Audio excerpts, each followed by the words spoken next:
go find some deal and you can start negotiating from the seller and you can start doing a good deal. And if you actually buy the long term, who cares if you go down another 5-10%? It makes no damn difference in the next 10 years. The time is now to buy real estate, people. This is the time. Right now, step one, you gotta get knowledge up, educated up, know what market is good, know what's hot in your area, know where to find a good deal.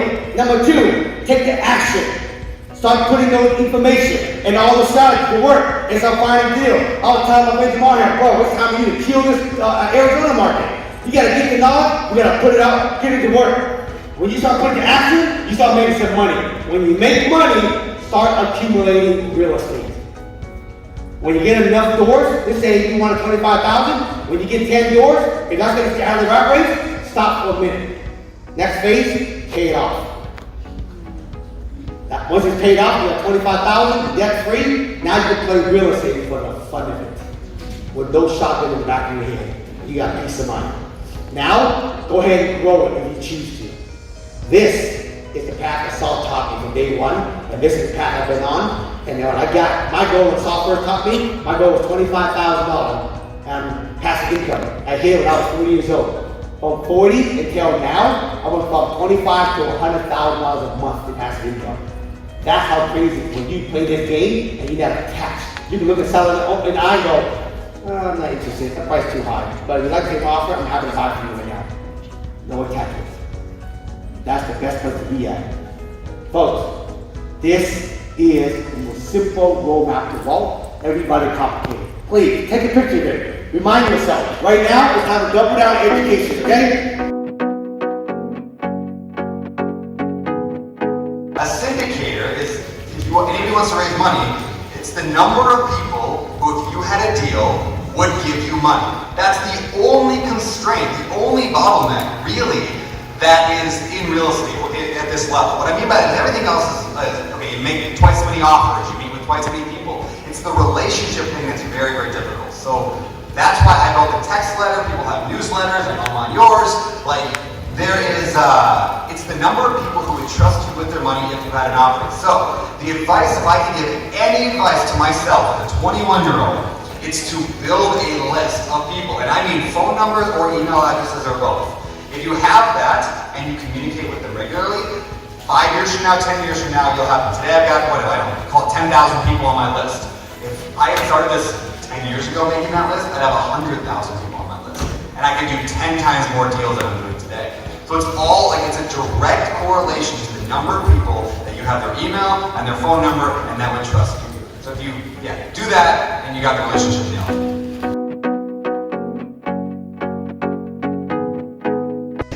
We have $1 million project.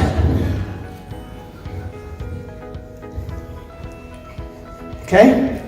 How much are you going to put down on that? 200,000? 200,000. Okay, 200,000. So we put in 200,000, and then who's going to put in the rest of the money? The bank. I love this. The bank puts in 800,000.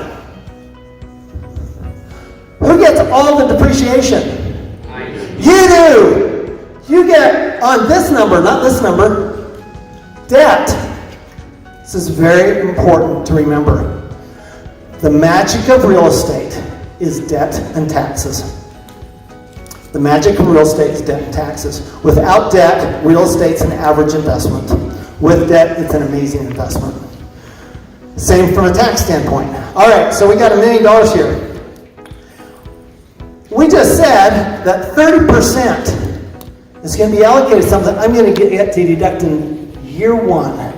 So that means I go buy this $1 million project, I put down $200,000, and if I get 30%,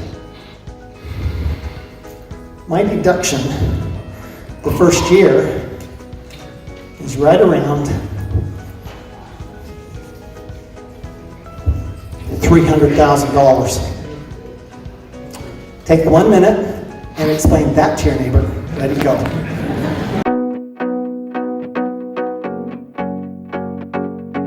You need to hold your crypto in a non-custodial wallet or a cold storage wallet, which is those nanos and ledgers and treasures and all that kind of stuff. So learn what that's all about and get yourself into real crypto. So that's what I do today. I educate people on real world uses for crypto. I don't get into all the hype stuff. I don't get into the Doges and the Shiba Inus and all of this crap that the kids are doing on that, what's that, Robinhood app and all that bullshit. It's garbage, guys. It's all garbage. If you own any of that stuff, it's garbage. I'm just gonna tell you right now, 90% of cryptos are garbage. That's why you don't hear people coming up on stage talking about them. They don't talk about these other cryptos. Why? Because they're garbage.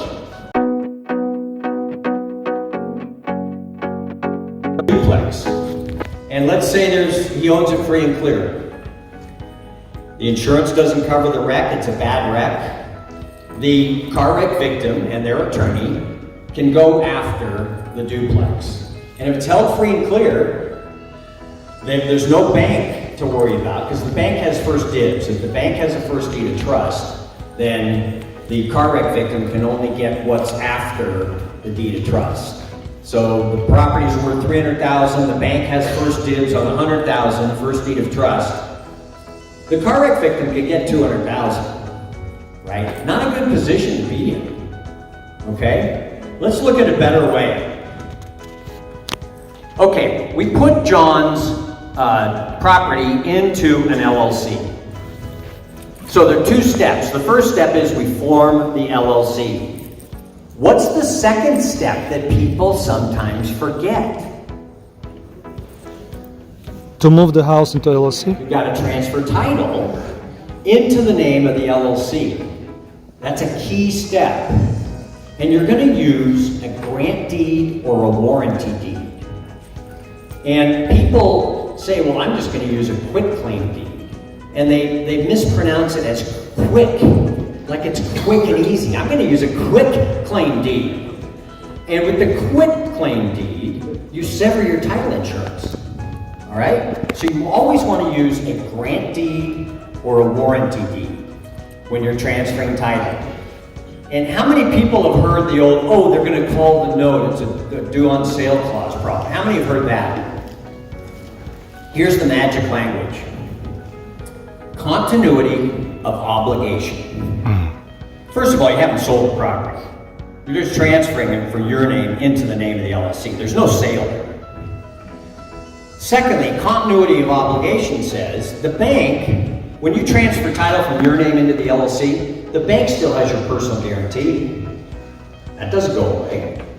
The bank still has the first deed of trust on the property. That doesn't go away.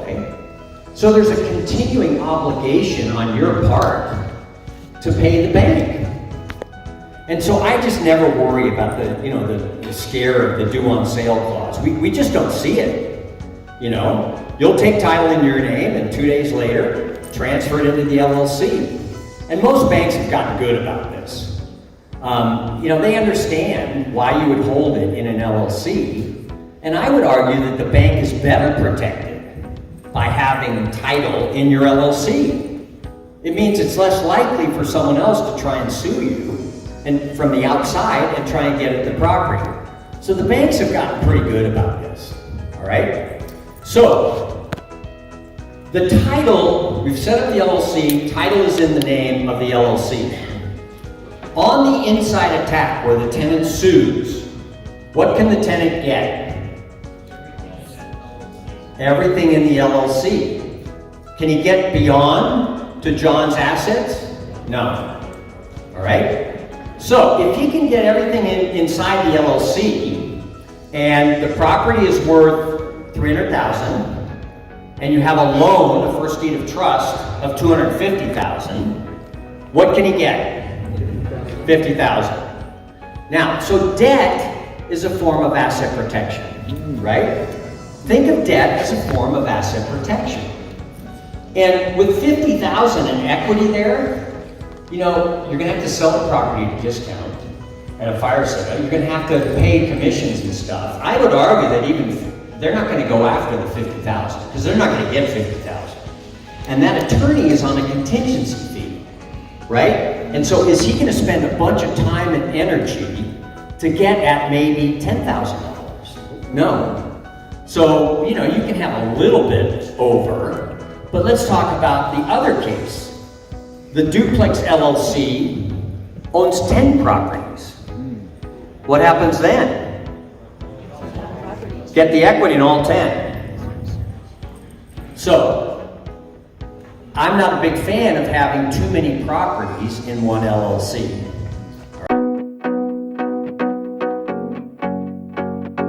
Health insurance is not about health, it's about wealth. Correct. It pays for disease control and treatment for diseases. So you may not have the same addiction I have, which is eating and drinking, but your health is worth talking to about that. And that's the very big difference, is because if your organs are strong, you stay younger and longer. What's my internal age now? You're 75 years old, but your internal age is 60. Yes, it's 15 years old.